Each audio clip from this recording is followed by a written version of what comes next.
నమస్తే, welcome to Sri Fiber news. ముందుగా ముఖ్యాంశాలు. అమరావతి క్వాంటమ్ వ్యాలీ గురించి ప్రపంచమంతా మాట్లాడే రోజు సమీపంలో ఉందన్న ముఖ్యమంత్రి చంద్రబాబు. డిప్ టెక్నాలజీ రంగంలో మరింత ముందుకు వెళ్లేలా ఏపీ దృష్టి సారిస్తోందని వ్యాఖ్య.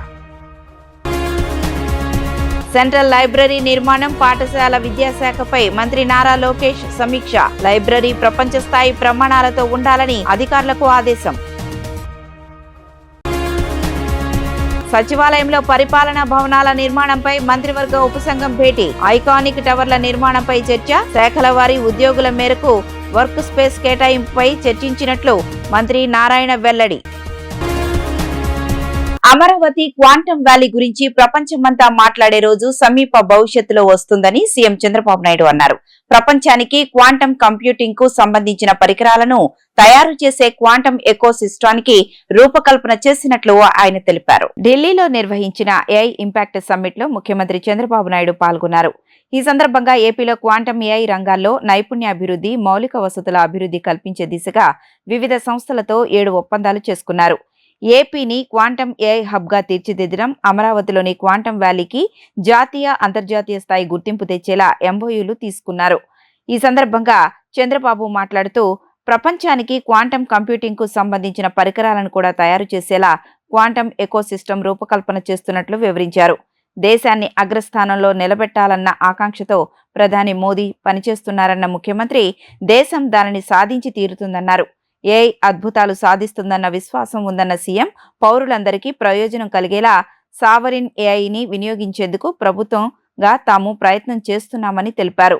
డీప్ టెక్నాలజీ రంగంలో మరింత ముందుకు వెళ్లేలా ఏపీ దృష్టి సారిస్తోందన్న చంద్రబాబు, ఆంధ్రప్రదేశ్లో space, drone, electronics, medtech park లాంటి ప్రత్యేక పారిశ్రామిక క్లస్టర్లు ఉన్నాయన్నారు. ఈ రంగాల్లో పెద్ద ఎత్తున పెట్టుబడులను ఆకర్షించడంతో పాటు క్వాంటమ్ ఎకో సిస్టమ్ను తీర్చిదిద్దుతున్నట్లు చెప్పారు.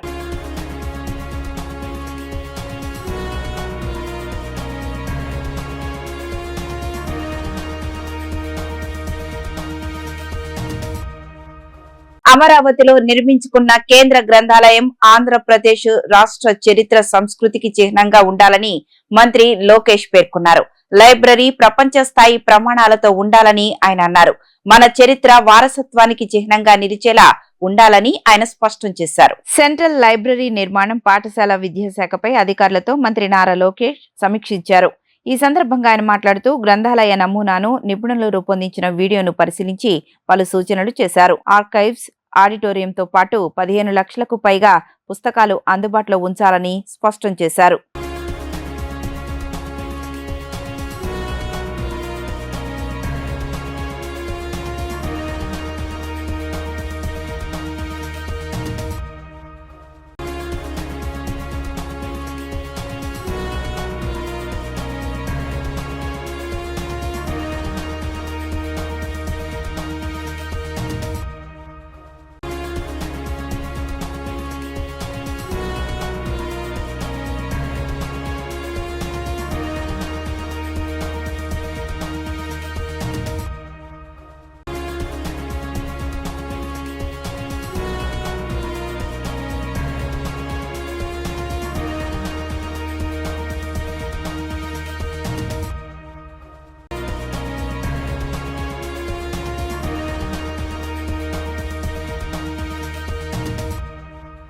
పాలనా యంత్రాంగం మొత్తం ఒకే గొడుగు కిందకు తీసుకువచ్చే ఐకానిక్ టవర్స్ లో డీజీపీ కార్యాలయం ఉండాలా, విడిగా ఉండాలా అనే దానిపై సీఎం చంద్రబాబు నిర్ణయం తీసుకుంటారని పట్టణాభివృద్ధి శాఖ మంత్రి నారాయణ తెలిపారు. శాఖల వారీగా ఉద్యోగులను బట్టి వర్క్ స్పేస్ కేటాయింపుపై చర్చించామని ఆయన తెలిపారు. మంత్రి నారాయణ ఆధ్వర్యంలో మంత్రులు పయ్యావుల కేశవ్, డోలా శ్రీ బాల వీరాంజనేయ స్వామి, బీసీ జనార్దన్ రెడ్డి, సత్యకుమార్ యాదవ్లతో కూడిన మంత్రివర్గ ఉపసంఘం సచివాలయంలో భేటీ అయ్యింది. ఐకానిక్ టవర్ల నిర్మాణంపై చర్చించింది. ఈ సందర్భంగా మంత్రి నారాయణ మాట్లాడుతూ, 31.71 లక్షల చదరపు అడుగుల వర్క్ స్పేస్ తొలుత అంచనా వేశామని వెల్లడించారు. 39,852 మంది ఉద్యోగులు అంచనా ఉందని ఆయన అన్నారు. శాఖల వారీగా ఉద్యోగుల వివరాలపై స్పష్టత ఇవ్వాలని సీఎస్ను కోరామని తెలిపారు. వచ్చే సమావేశంలో వర్క్ స్పేస్ పై మళ్లీ చర్చించి నిర్ణయం తీసుకుంటామని ఆయన స్పష్టం చేశారు. అందరికీ నమస్కారాలండి. అమరావతి క్యాపిటల్ సిటీలో ఏదైతే ఐకానిక్ టవర్స్ కడుతున్నామో దాంట్లో ఆక్యుపెన్సీకి సంబంధించి అంటే డిఫరెంట్ డిపార్ట్మెంట్స్లో ఉన్న మంత్రులు కావచ్చు, అదేవిధంగా వాళ్ళ అధికారులు, అదేవిధంగా సెక్రటరీస్ వాళ్ళ కింద ఉన్న అధికారులు, అదేవిధంగా హెచ్ఓడీస్ అంటే డైరెక్టర్లు, కమిషనర్లు వాళ్ళ కింద ఉన్న అధికారులు, అదేవిధంగా ప్రతి డిపార్ట్మెంట్కి సంబంధించిన కార్పొరేషన్లో ఉన్న ఎంప్లాయీస్ అందరినీ ఒకే దగ్గర పెట్టాలని ఆ రోజు 2014-19లో ఆ రోజు జిఏడి అనేక ఉన్న అన్ని డిపార్ట్మెంట్లతో కన్సల్ట్ చేసి వాళ్ళు యాక్చువల్గా ఈ యొక్క 42.2 ఎకరాల్లో 52.72 లక్షల చదరపడుగుల బిల్డప్ ఏరియా, అందులో 31.71 లక్షల కార్పెట్ ఏరియా వచ్చే విధంగా యాక్చువల్గా ఆ రోజు డిజైన్ చేయడం జరిగింది. అయితే గౌరవనీయ ముఖ్యమంత్రి గారు మళ్ళీ జీఓఎం వేసి ఆ జీఓఎంని మళ్ళీ అన్ని డిపార్ట్మెంట్లు కన్సల్ట్ చేసి మరొకసారి కన్స్ట్రక్ట్ చేసే బిల్డింగ్లో ఏరియా విషయం ఎక్కడెక్కడ ఏ డిపార్ట్మెంట్కి అలాట్ చేశారు, ఎలా చేశారని దాన్ని స్టడీ చేయమంటే ఈరోజు జీఓఎం కూర్చొని యాక్చువల్గా కొంత డిస్కస్ చేసింది. దీంట్లో ఈరోజు అధికారులు ప్రజెంట్ చేసిన ప్రకారం మొత్తం ఆన్ రోల్స్లో 39,882 మంది ఎంప్లాయీస్ ఉండారని, 9,882. అయితే దాన్ని డిపార్ట్మెంట్ వల్ల కొంత కరెక్షన్ చేయాలని కూడా చెప్పారు. డ్రగ్స్ పై ఈగిల్ టీం ఉక్కుపాదం మోపుతోందని ఈగిల్ ఐజీ రవికృష్ణ తెలిపారు. ఆపరేషన్ చైతన్యం పేరుతో ప్రజల్లో అవగాహన తీసుకొచ్చినట్లు తెలిపారు. ఏపీలో గంజాయి సాగును పూర్తిగా నిర్మూలించామని ఆయన చెప్పారు. ఈగిల్ టీం వార్షిక నివేదికను ఈగిల్ ఐజీ రవికృష్ణ వెల్లడించారు. 2024 సెప్టెంబర్లో తమిళనాడులో జరిగిన మీటింగ్లో ఏపీ గంజాయి సాగుకు కేంద్రంగా ఉందని చర్చించగా అల్లూరి సీతారామరాజు జిల్లాలో గంజాయి సాగు ఉండకూడదని అప్పుడే నిర్ణయం తీసుకున్నామని వివరించారు. అల్లూరి నడిచిన పవిత్ర భూమిలో గంజాయి సాగు ఉండకూడదని నిర్ణయించుకున్నట్లు తెలిపారు. తల్లిదండ్రులను అప్రమత్తం చేస్తున్నామని, విద్యార్థులు, యువతకు అవగాహన కల్పిస్తున్నామని చెప్పారు. రాష్ట్ర వ్యాప్తంగా ఇప్పటి వరకు 13,000 కాల్స్ వచ్చాయని వెల్లడించారు. ప్రభుత్వం ఈగిల్ టీంకు పూర్తి స్వేచ్ఛ ఇస్తోందన్నారు. రాష్ట్రంలో జీరో డ్రగ్స్, గంజాయి తమ ధ్యేయమని ఐజీ రవికృష్ణ పేర్కొన్నారు. ఇతర రాష్ట్రాల నెట్వర్క్ను బ్రేక్ చేశామని, ఒడిశా నుంచి గంజాయి సరఫరా అవుతోందని తెలిపారు. ఇప్పటి వరకు పొగాకు నియంత్రణలో భాగంగా 45,200 దుకాణాలను తనిఖీ చేసి 47,441 కేసులు నమోదు చేసినట్లు చెప్పారు. 72,92,000 రూపాయల జరిమానా విధించామని వివరించారు. డ్రగ్స్ నియంత్రణలో 96 నిరోధాత్మక నిర్బంధాలు అమలు చేసి ఆర్థిక దర్యాప్తుల ద్వారా 9,11,00,000 విలువైన ఆస్తులను స్వాధీనం చేసుకున్నామని తెలిపారు. విద్యా సంస్థల్లో 40,000కు పైగా ఈగిల్ క్లబ్బులు ఏర్పాటు చేశామన్నారు. 35,000కు పైగా అవగాహన కార్యక్రమాల ద్వారా 20 లక్షల విద్యార్థులను చైతన్యపరిచామని చెప్పారు. 1,12,400 కిలోల గంజాయిని శాస్త్రీయ విధానంలో దహనం చేశామన్నారు. 1,836 ఎన్డీపీఎస్ కేసులు నమోదు చేసి 46,011 కిలోల గంజాయిని స్వాధీనం చేసుకున్నామని అన్నారు. 4,760 మంది నిందితులను అరెస్టు చేసి 770 వాహనాలు స్వాధీనం చేసుకున్నామని ఆయన వివరించారు. సహకారంతో జిల్లా ఎస్పీలు, జిల్లా కలెక్టర్లు, ఎన్కార్డ్ మెకానిజం ఇవన్నీ ఉపయోగించుకుని ఈ డ్రగ్ కంట్రోల్ గురించి ఎన్నో రకాల యాక్టివిటీస్ చేయడం జరిగింది. 2025లో ఈగల్ సాధించిన విజయాలు, అదేవిధంగా ఇంకా సాధించాల్సిన ఎన్నో అంశాలు, ఫ్యూచర్ రోడ్ మ్యాప్ వాటి గురించి మీకు చెప్పడం కోసం ఈ ప్రెస్ మీట్ ఏర్పాటు చేయడం జరిగింది. ప్రధానంగా మనకి గతంలోని 2024 సెప్టెంబర్లోని తమిళనాడులో ఒక మీటింగ్ జరిగింది. ఆ మీటింగ్లోని ఆంధ్రప్రదేశ్లో గంజాయి పండుద్దని, మన ఏఎస్ఆర్ జిల్లా గురించి కూడా వాళ్ళు వేరే రాష్ట్రం వాళ్ళు ఆ మీటింగ్లో వాళ్ళు చెప్పడం జరిగింది. ఆ రోజు వెనక్కి వచ్చిన తర్వాత ఒక మీడియా సమావేశంలో కూడా ఆ రోజు ఒక సంకల్పం మేము నిర్ణయించుకోవడం జరిగింది. ఆంధ్రప్రదేశ్లో ఏఎస్ఆర్ జిల్లా, అల్లూరి సీతారామరాజు జిల్లా, అల్లూరి నడిచిన నేలకి అటువంటి పేరు ఉండకూడదనే ఉద్దేశంతో ఒక దృఢ సంకల్పంతో ఆ రోజు నుంచి కార్యాచరణ రూపొందించడం జరిగింది. దాంట్లో భాగంగా ఎన్కార్డ్ మెకానిజంలోని జిల్లా పోలీస్ యంత్రాంగం, అదేవిధంగా కలెక్టర్ కార్యాలయం, వివిధ శాఖలు అన్ని సమన్వయంతో ఒక బృహత్తరమైన కార్యక్రమం మొదలుపెట్టడం జరిగింది. దాన్ని ఆపరేషన్ చైతన్యంగా మనం చెప్పుకుంటున్నాం. దాంట్లో ప్రధానంగా డ్రోన్ సర్వేలెన్సు, ఎడ్రిన్ శాటిలైట్స్, అదేవిధంగా కార్డినల్ సర్చ్ ఆపరేషన్, విస్తృతమైన awareness campaigns, alternative crop support, ఇవన్నీ ఒక బహుముఖ వ్యూహంతో ముందుకెళ్ళడం వల్ల ఈరోజు మనకి ఆంధ్రప్రదేశ్లో గంజాయి సాగుని పూర్తిగా నిర్మూలించడం జరిగింది. మనకి ప్రధానంగా అల్లూరి నడిచిన నేల, చాలా పవిత్రమైన నేల. అల్లూరి సీతారామరాజు గారు, మన్యం దొర ఆ నేలలోని పవిత్రత పెంపొందించారు. ఆ నేలకి మంచి పేరు తీసుకురావాలనే ఉద్దేశంతో ఈ కార్యక్రమం చేపట్టడం జరిగింది. శ్రీవారి చిత్రపటాన్ని ప్లకార్డుగా వాడి మహా అపచారం చేసిన వైసీపీ ఎమ్మెల్సీలపై మండలి చైర్మన్ చర్యలు తీసుకోవాలని జనసేన ఎమ్మెల్యే బొమ్మిడి నాయకర్ అన్నారు. వైసీపీ వాళ్లకు దేవుడంటే భయం భక్తి లేవని ఆగ్రహం వ్యక్తం చేశారు. హిందూ విశ్వాసాలపై గౌరవం లేదని మండిపడ్డారు. తిరుపతి లడ్డూలో కల్తీ జరగడంతో తమ అధినేత పవన్ కళ్యాణ్ తిరుపతి మెట్లు కడిగి శుద్ధి చేశారని తెలిపారు. వైసీపీ నాయకులకు బాధ్యత లేదు కాబట్టి అసెంబ్లీలో జరుగుతున్న చర్యలకు రావడం లేదని మండిపడ్డారు. గవర్నర్ ప్రసంగం సమయంలోనూ కాగితాలు చింపుతూ పోడియం వద్ద నిరసనలు తెలిపి వైసీపీ నాయకులు సభను అగౌరవపరిచారంటున్న ఎమ్మెల్యే బొమ్మిడి నాయకర్తో మా ప్రతినిధి లిఖిత ఫేస్ టు ఫేస్. తిరుపతి కల్తీ లడ్డు వ్యవహారం ఇటు టీడీపీ వైసీపీ మధ్యలో కూడా దుమారం లేపుతుంది. ఈ నేపథ్యంలో ఇప్పటికే వెంకటేశ్వర స్వామి ప్రతిమను కూడా మండలిలో బూట్ల కాలుతో కూడా ప్రదర్శించారని చెప్పి కూడా మీ ఎమ్మెల్యేలు మంత్రులు అదే బహిరంగంగా కూడా క్షమాపణ చెప్పాలి. హిందూ మనోభావాలు దెబ్బతీసే విధంగా కూడా జరుగుతున్నాయని చెప్పి కూడా ఇటు కూటమి నేతలు చెప్తున్నారు. ప్రస్తుతం జనసేన నేత బొమ్మిడి నాయకర్ ఉన్నారు, ఆయన అడిగి తెలుసుకున్నాం. సార్ చెప్పండి, అసలు హిందూ మనోభావాలు దెబ్బతీసే విధంగా కూడా ఇటు తిరుపతి లడ్డు వ్యవహారం ఉంది, ఎలా చూస్తారేంటి?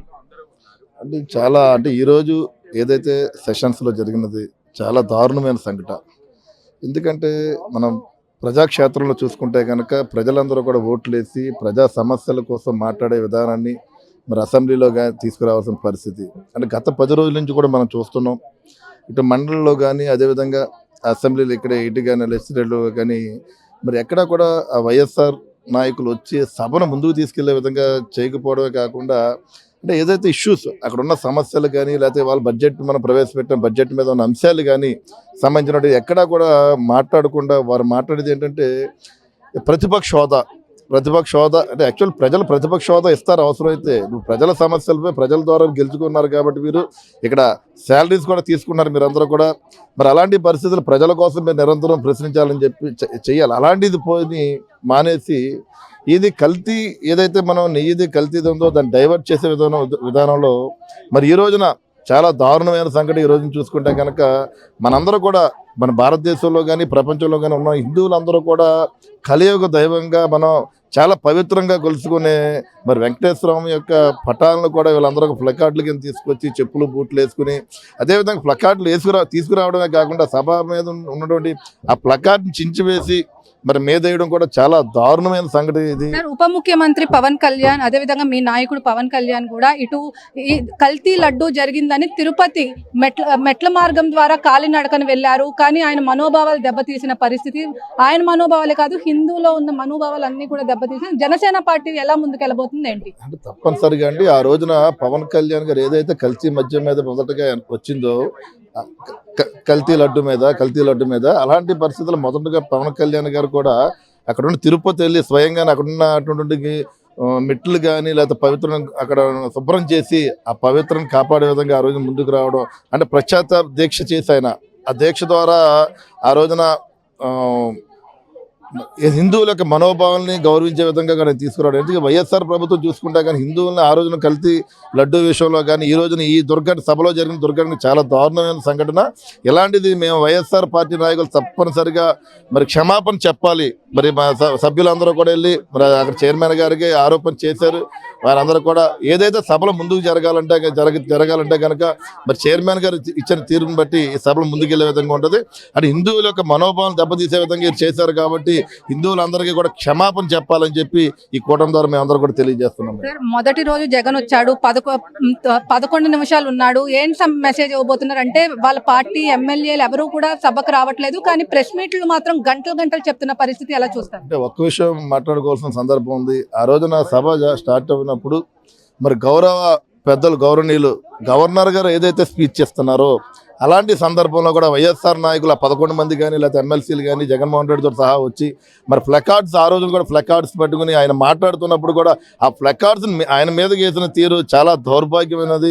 ఇది ప్రజలందరూ చూస్తున్నారు, శాసనసభలో ఏ రకంగా పనితీరు జరుగుతుందో చూస్తున్నారు. అంటే గతంలో వారు వైఎస్ఆర్ అధికారులు ఉన్నప్పుడు ఏ రకంగా ఎలాంటి పదజాలాలతో ఆ రోజున సభలో నిర్వర్తించారో అదేవిధంగా కూడా ఈ రోజున సభను కూడా ముందుకు తీసుకెళ్లకుండా వాళ్ళు ఇష్టానుసారంగా మరి ఎలాంటి కార్యక్రమాలు చేయడం కూడా చాలా దౌర్భాగ్య పరిస్థితి. అంటే ప్రజలు నిజంగా 11 మందిని కానీ ఎమ్మెల్సీని ఎన్నుకోవడం కూడా చాలా బాధపడే పరిస్థితి ఈరోజు మన రాష్ట్రంలో చూస్తున్నాం. రాబోయే రోజుల్లో కూడా మరి 2029 ఎలక్షన్స్ వస్తాయి కనుక ఏదైతే వాళ్ళ 11 సీట్లకు వాళ్ళ పరిమితం అవ్వారు రాబోయే ఆ ఒక్క సీటు కూడా ఉండే విధంగా ఉండదని చెప్పి ఈ సందర్భంగా తెలియజేస్తాం. తక్షణమే ఈ కూటమి ద్వారా హిందువుల మనోభావాలు దెబ్బతీసంగా చేశారు కాబట్టి హిందువులకి క్షమాపణ చెప్పాలని చెప్పి సందర్భంగా తెలియజేస్తున్నాం. సార్ 2029 ఎన్నికల్లో ఖచ్చితంగా మేమే వస్తామని చెప్పి కూడా ఒక ధీమా వ్యక్తం చేస్తున్నారు. ఎవరైతే ఆఫీసర్స్ ఉన్నారో వాళ్ళని వదిలిపెట్టం, జగన్ 2.0 చూస్తామని చెప్పి కూడా ఆయన చాలా సందర్భాల్లో చెప్తున్న పరిస్థితి. ఎలా చెప్తారు ఒక ఎమ్మెల్యేగా? ఒక విషయం మాట్లాడగలను. 2024 ఎలక్షన్స్లో మరి ఆంధ్ర రాష్ట్ర ప్రజలు ఈ కూటమి ప్రభుత్వాన్ని నమ్మి ఆశతో ఇవాళ అవకాశం కల్పించారు. ఎందుకంటే గతంలో 2019లో చూసుకుంటే కనుక ఆ రోజు జగన్మోహన్ రెడ్డి ప్రభుత్వానికి 151 సీట్లు వచ్చినాయి. 151 సీట్లు వచ్చిన అహంకారంతో వాళ్ళు విర్రబీగిపోయి విధ్వంసాన్ని తీసుకొచ్చి ఇష్టానుసారంగా రాజ్యాల్లో పరిపాలన చేశారు. మరి ప్రజలు ఇవాళ మరి ఏదైతే వాళ్ళ విధ్వంసాన్ని చూసి 11 సీట్లు మాత్రమే వారందరూ ఇంట్లో కూర్చోబెట్టడం జరిగింది. అంటే తిరిగి అదే విధంగా వాళ్ళు చేయాలన్న ఆలోచనతోటి ప్రభుత్వాన్ని ముందుకు తీసుకెళ్ళిన ఆలోచనతోటి మరొకసారి జగన్మోహన్ రెడ్డి ప్రభుత్వాలు కోరుకున్నారు. ఎక్కడా కూడా రాబోయే ఎలక్షన్స్లో కూడా ఈ కూటమి ప్రభుత్వం అధికారంలోకి వస్తుంది. ప్రజలకు అన్ని రకాలుగా కూడా ఏదైతే మేము హామీలు ఇచ్చామో ఏదైతే అభివృద్ధి అని చంద్రబాబు నాయుడు గారు చెప్తున్నాడు 2047 స్వర్ణాంధ్ర రాష్ట్రంగానే మన కూటమి ప్రభుత్వం ముందుకెళ్తుందని చెప్పి ఈ సందర్భంగా తెలియజేస్తున్నారు. కూటమి మొత్తం సూపర్ 6, సూపర్ 7 దాదాపు అన్ని హామీలు కూడా నెరవేర్చింది. కానీ జగన్ అయితే సూపర్ 6 లేదు, సూపర్ 7 లేదు, అదంతా బోగస్ అని చెప్పి కూడా ఒక వ్యాఖ్య చేశారా చూస్తారు. ఏమండి ప్రజలు చూస్తున్నారు ఏదైతే ఫెన్షన్ విధానం ఒక విషయం నేను మాట్లాడగలను మీడియా సోదరులతో వైఎస్ఆర్ ప్రభుత్వాన్ని. మరి ఆ రోజున మీరు 2000 రూపాయలు ఉన్న పెన్షన్ 3000 రూపాయలు చేశారు. మీరు మొదటనే 3000 చేస్తారు, 1000 రూపాయలు పెంచేస్తున్నారు. అంటే నువ్వు ఏ రకంగా ఆ పెన్షన్ పెంచావు ప్రజలందరూ చూశారు. 5 సంవత్సరాల్లో కూడా 250 కూడా 5 సంవత్సరాలు 1000 రూపాయలు పెంచిన పరిస్థితి. అదేవిధంగా మేము మా కూటమి ప్రభుత్వం అధికారంలోకి వచ్చిన తర్వాత మరి 3000 రూపాయలు అన్నది మేము 4000 రూపాయలు చేసి ఆ 1000 రూపాయలని కూడా మొదటి రోజున ఏదైతే 1వ తారీఖు ఉందో 1వ తారీఖునే ప్రజలందరికీ కూడా మేము పెన్షన్ ఇచ్చే విధంగా కూడా మేము ముందుకెళ్తున్నాం. ఏదైతే హామీలు ఇచ్చామో సూపర్ 6 కానీ ఏదైతే పథకాలు మేము అన్ని అమలు చేసామో ప్రతిదీ కూడా ప్రజలకి అన్ని రకాలుగా కూడా అదే విధంగానే మేము కూటమి ప్రభుత్వం వెళ్తుంది. అభివృద్ధి సంక్షేమంతో పాటు అభివృద్ధిని కూడా సమానంగా తీసుకెళ్తూ ఇవాళ ఆంధ్ర రాష్ట్ర ప్రజలకి అన్ని రకాలుగా కూడా అందుబాటులో ఉండే విధంగా మా కూటమి ప్రభుత్వం ముందుకెళ్తాం ఈ సందర్భం తెలియజేస్తున్నాను. మొత్తం మీద చూసుకున్నట్లయితే తిరుపతి వెంకటేశ్వర స్వామి ఏదైతే ఉందో కలియుగ దైవం వెంకటేశ్వర స్వామి ప్రతిమను కూడా చెప్పులు బూట్లతో నడిపించుకుంటూ తీసుకెళ్లి తమ మనోభావాలు దెబ్బతీశారని చెప్పి కూడా ఇటు బొమ్మిడి నాయకర్ అయితే చెప్తున్నారు. అదేవిధంగా రానున్న రోజుల్లో సంక్షేమం అభివృద్ధి రెండు కళ్ళలాగా కూడా అభివృద్ధి చేస్తున్నాము. రానున్న రోజుల్లో ఏదైతే జగన్మోహన్ రెడ్డి చెప్తున్నారో జగన్ 2.0 ఏదీ లేదు, ఖచ్చితంగా రానున్న 10 సంవత్సరాలు కూడా కూటమి అధికారంలో ఉంటుంది. రానున్న రోజుల్లో ఖచ్చితంగా వైసీపీ అధినేత జగన్ కు ఒక్క సీటు కూడా రాదని చెప్పి కూడా ఆయన జోస్యం చెప్తున్న పరిస్థితి. ఇది ఇక్కడ ఉన్న పరిస్థితి. వీడియో జర్నలిస్ట్ అఖిల్తో లిఖిత, డిజిటల్ న్యూస్, అమరావతి నుంచి. అత్యుత్తమ నాణ్యతతో కూడిన తాజా ఉత్పత్తులే తమ లక్ష్యమని హెరిటేజ్ ఫుడ్స్ ప్రతినిధి నారా భువనేశ్వరి తెలిపారు. ప్రతి ఇంటికి తాజా ఆరోగ్యకరమైన ఉత్పత్తులు అందించడం, రైతులకు సాధికారత కల్పించడం ఇవే లక్ష్యమన్నారు. లక్షలాది మంది పాడి రైతులకు ఆర్థిక భరోసా కల్పిస్తూ 33 ఏళ్ల ప్రస్థానాన్ని ఘనంగా కొనసాగిస్తున్నామని అన్నారు.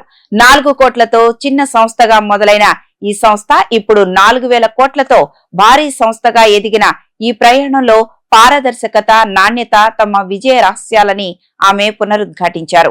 3 దశాబ్దాలుగా ప్రతిరోజు నిబద్ధతతో పనిచేస్తున్నామని అన్నారు. అందరికీ నా హృదయపూర్వక నమస్కారాలు. ప్రతి ఇంటిని ఆరోగ్యకరమైన తాజా పాలు ఉత్పత్తులతో సంతోషపరచడంతో పాటు ప్రతి పాడి రైతులు సాధికారత చేకూర్చాలనేదే హెరిటేజ్ లక్ష్యం. 33 సంవత్సరాలుగా ఇదే మా ప్రస్థానం. 4 కోట్ల రూపాయలు చిన్న సంస్థగా మేము ప్రయాణం ప్రారంభించాము. ఈరోజు 4000 కోట్ల పైగా విలువైన సంస్థగా ఎదిగాము. మా లక్ష్యం పట్ల నిజాయితీగా నిలబడే మా వాగ్దానమే ఈ సంస్థని నిర్మించింది. నాణ్యతపై ఎలాంటి రాజీ లేకపోవడమే ఆ నమ్మకానికి పునాది. వినియోగదారులు సంతృప్తి, సంతోషాలు ఈ నమ్మకంతోనే మొదలవుతాయి. పాలు మాత్రమే కాదు, పెరుగు, నెయ్యి, పన్నీర్, ఐస్ క్రీమ్ ఇలా మీకోసం తయారు చేసే ప్రతి ఉత్పత్తుల్లోనూ మా డెడికేషన్ కనిపిస్తుంది. హెరిటేజ్లో నాణ్యత అనేది ఒకరోజు కృషి కాదు, ఇది ప్రతిరోజు నిరంతరం కొనసాగే ప్రక్రియ. అందుకే మా ప్రతి ఉత్పత్తి 25 నాణ్యత పరీక్షలను దాటిన తర్వాతే బయటికి వస్తుంది. పరిశుభ్రత, ఆహార భద్రత ప్రమాణాల విషయాల్లో చట్టపరమైన ప్రమాణాలు కంటే మరింత కఠినంగా మా పరీక్షలు విధానాలు ఉంటాయి. 500 మంది పైగా నాణ్యత నిపుణులను ఈ ప్రమాణాలను నిరంతరం పర్యవేక్షిస్తూ ఉంటారు. రాష్ట్రంలో ప్రభుత్వ సేవలు ప్రజలకు మరింత చేరువయ్యేందుకు మనమిత్ర వాట్సాప్ గవర్నెన్స్ పై ప్రజలకు విస్తృత అవగాహన కల్పించాలని ప్రభుత్వ ప్రధాన కార్యదర్శి విజయానంద్ అధికారులకు ఆదేశించారు. ఇందుకోసం ప్రత్యేక డ్రైవ్ చేపట్టాలని పేర్కొన్నారు. పీఎం సూర్యఘర్, పీఎం కుసుమ కార్యక్రమాలతో పాటు ఫీడర్ లెవెల్స్ సోలరైజేషన్ కార్యక్రమాన్ని వేగవంతం చేయాలని ఆయన కోరారు. రాష్ట్ర సచివాలయంలో వివిధ అంశాలపై కలెక్టర్లతో సీఎస్ విజయానంద్ సమీక్షించారు. మనమిత్ర వాట్సాప్ సేవపై జిల్లాలో ప్రత్యేక ప్రచార కార్యక్రమాలు చేపట్టాలని సూచించారు. యూనిఫైడ్ ఫ్యామిలీ సర్వేను వేగవంతం చేయాలని ఆదేశించారు. ఎస్సీ కార్పొరేషన్ ద్వారా తీసుకున్న రుణాల్లో ఏప్రిల్లోగా అసలు చెల్లిస్తే వడ్డీ మాఫీ చేసేందుకు సీఎం చంద్రబాబు అంగీకరించారని చెప్పారు. 260 కోట్ల అసలు, 40 కోట్ల వడ్డీ వసూలు కావాల్సి ఉందని, రికవరీపై కలెక్టర్లు ప్రత్యేక శ్రద్ధ తీసుకోవాలని సూచించారు. పీఎం సూర్యఘర్, కుసుమ్కు రాష్ట్ర ప్రభుత్వం అధిక ప్రాధాన్యం ఇస్తోందని, దేశం మొత్తం 1 కోటి సోలార్ రూఫ్ టాప్లు ఏర్పాటు లక్ష్యంగా ఉంటే రాష్ట్రంలోనే 20 లక్షల సోలార్ రూఫ్ టాప్లు ఏర్పాటు చేయాలని లక్ష్యంగా పెట్టుకున్నామని ఆయన చెప్పారు.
ఈ నెల 22న జరగనున్న బీసీ సింహగర్జనకు 2 రాష్ట్రాల నుండి పెద్ద ఎత్తున బీసీలు తరలి రావాలని బీసీవై పార్టీ అధినేత బోడే రామచంద్ర యాదవ్ పిలుపునిచ్చారు.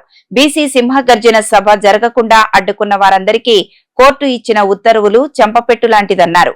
దశాబ్దాల కాలంగా ఉన్న బీసీల 5 ప్రధాన డిమాండ్ల సాధనే ఈ మహాసభ లక్ష్యమని పేర్కొన్నారు. బీసీవై పార్టీ ఆధ్వర్యంలో నాగార్జున యూనివర్సిటీ ఎదురుగా ఈ నెల 22న జరగనున్న బీసీ సింహగర్జన ఏర్పాట్లను పార్టీ అధినేత బోడే రామచంద్ర యాదవ్ పరిశీలించారు. అనంతరం ఆయన మాట్లాడుతూ 2 తెలుగు రాష్ట్రాల నుండి వేలాదిగా బీసీ సింహగర్జనకు తరలి రావాలని ఆయన పిలుపునిచ్చారు. ఈ సభను నిర్వీర్యం చేసేందుకు ప్రభుత్వం కుట్రలు చేస్తోందని, కుటిల ప్రయత్నాలు చేసిందని ఆరోపించారు.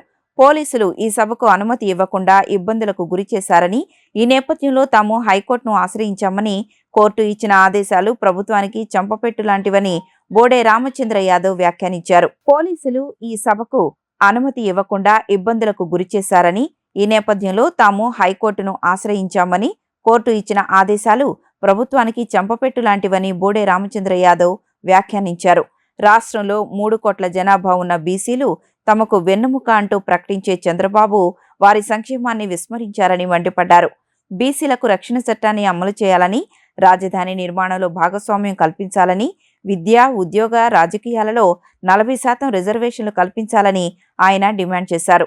బీసీల సంక్షేమాభివృద్ధి కోసం సమగ్ర కులగణన జరిపించాలని కోరారు. ప్రశాంత వాతావరణంలో జరిగే బీసీ గర్జన అసాంఘిక శక్తులు కుట్రలు చేసే అవకాశం ఉన్న దృష్ట్యా పోలీసులు శాంతి భద్రతలు పరిరక్షించాలని విజ్ఞప్తి చేశారు. ఈ మహాసభను పురస్కరించుకొని శ్రీకృష్ణ జాంబవతి కళ్యాణాన్ని జరిపించనున్నట్లు చెప్పారు. దీనితో పాటు గ్రామ కులదేవతల ఆరాధనలు నిర్వహిస్తున్నట్లు తెలిపారు. పవిత్ర ఆశయంతో చేపట్టిన బీసీ సింహగర్జనను 2 తెలుగు రాష్ట్ర ప్రజలందరూ జయప్రదం చేయాలని కోరారు. ఇక్కడ విచ్చేసిన పాత్రికేయ మిత్రులందరికీ హృదయపూర్వక నమస్కారాలు తెలియజేస్తూ,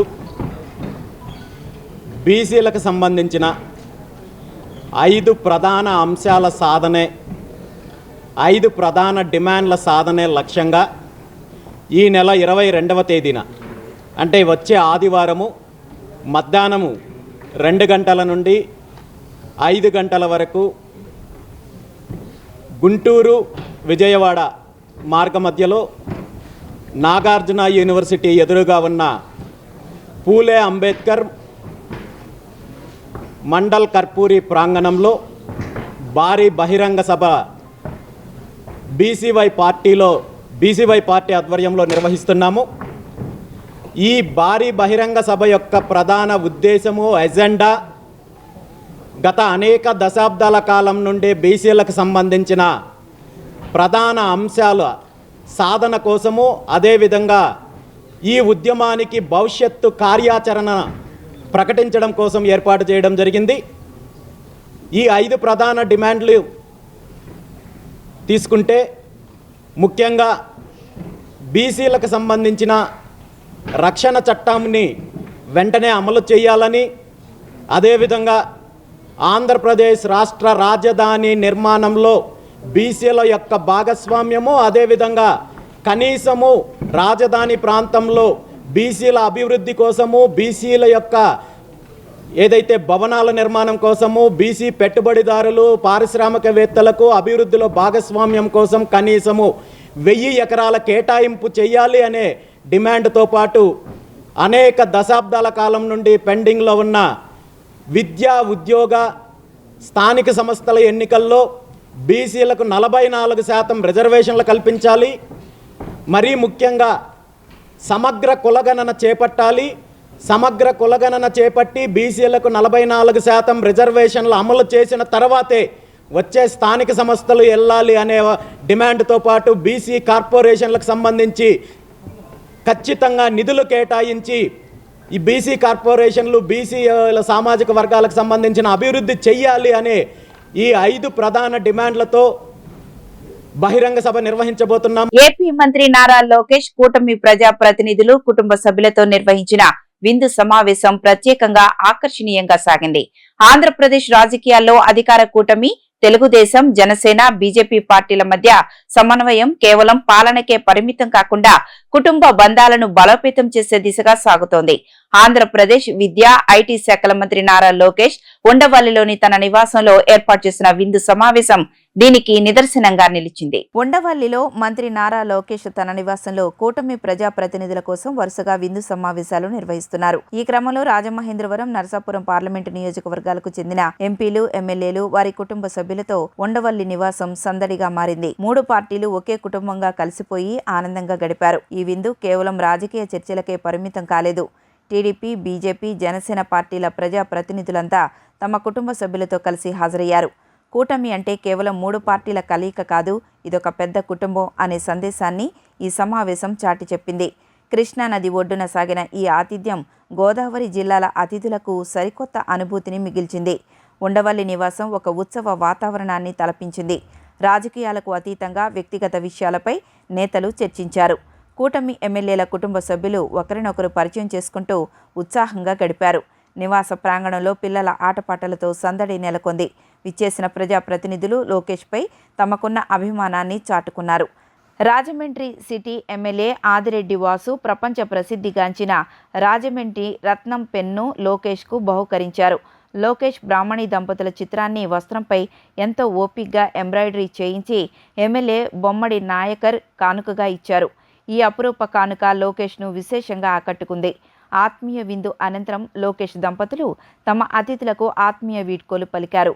మహిళా అతిథులందరికీ మంగళగిరి నేతన్నల నైపుణ్యానికి గుర్తింపుగా మంగళగిరి పట్టుచీరలను లోకేష్ స్వయంగా కానుకగా అందజేశారు. ఇది నేతన్నలకు మద్దతు తెలపడంతో పాటు అతిథుల పట్ల గౌరవాన్ని చాటినట్లయింది. ఆత్మీయ విందులో ఎంపీ కేంద్ర మంత్రి భూపతిరాజు శ్రీనివాసవర్మ, ఉప శాసనసభాపతి రఘురామకృష్ణరాజు, రాష్ట్ర మంత్రులు నిమ్మల రామానాయుడు, కందుల దుర్గేష్, ఎమ్మెల్సీ సోము వీర్రాజు, ఎమ్మెల్యేలు ముప్పిడి వెంకటేశ్వరరావు, మద్దిపాటి వెంకట్రాజు, నల్లమిల్లి రామకృష్ణారెడ్డి, బత్తుల బలరామకృష్ణ, బొమ్మిడి నాయకర్, బొలిశెట్టి శ్రీనివాస్, పితాని సత్యనారాయణ, పులపర్తి రామాంజనేయులు, ఆరిమిల్లి రాధాకృష్ణ కుటుంబ సభ్యులతో హాజరయ్యారు. వార్తలు ముగించే ముందు ముఖ్యాంశాలు మరొకసారి చూద్దాం. అమరావతి క్వాంటం వ్యాలీ గురించి ప్రపంచమంతా మాట్లాడే రోజు సమీపంలో ఉందన్న ముఖ్యమంత్రి చంద్రబాబు. డిప్ టెక్నాలజీ రంగంలో మరింత ముందుకు వెళ్లేలా ఏపీ దృష్టి సారిస్తోందని వ్యాఖ్య. సెంట్రల్ లైబ్రరీ నిర్మాణం, పాఠశాల విద్యాశాఖపై మంత్రి నారా లోకేష్ సమీక్ష. లైబ్రరీ ప్రపంచ స్థాయి ప్రమాణాలతో ఉండాలని అధికారులకు ఆదేశం. సచివాలయంలో పరిపాలనా భవనాల నిర్మాణంపై మంత్రివర్గ ఉపసంఘం భేటీ. ఐకానిక్ టవర్ల నిర్మాణంపై చర్చ. శాఖల వారీ ఉద్యోగుల మేరకు వర్క్ స్పేస్ కేటాయింపుపై చర్చించినట్లు మంత్రి నారాయణ వెల్లడి. ఈ వార్తలు ఇంతటితో సమాప్తం. నమస్కారం.